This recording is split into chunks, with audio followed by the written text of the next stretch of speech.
Je réponds à Wix qui me demande de vous parler de Bedaman Crossfire. Salut, c'est Karim Hassan, je vous parle de vos dessins animés préférés. On y va. C'est en s'inspirant du populaire Bomberman qu'Hasbro va inventer Bedaman en 1993.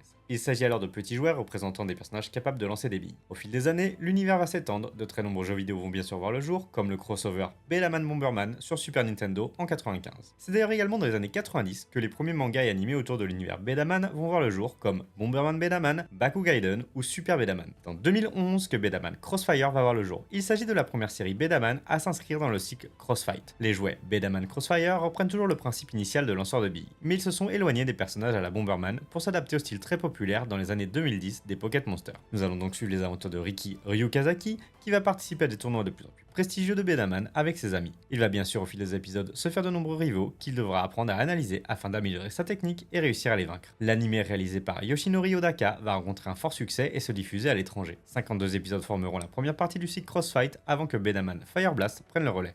Il existe de nombreux parallèles entre Bedaman et Beyblade qui sont toutes les deux des séries issues mais également faites pour vendre des jouets produits par Takara Tomy et Hasbro. Si cette vidéo t'a plu ou si tu as des anecdotes sur Bedaman, n'hésite pas à commenter et bien sûr abonne-toi et dis-moi toi aussi le dessin animé dont tu voudrais que je parle.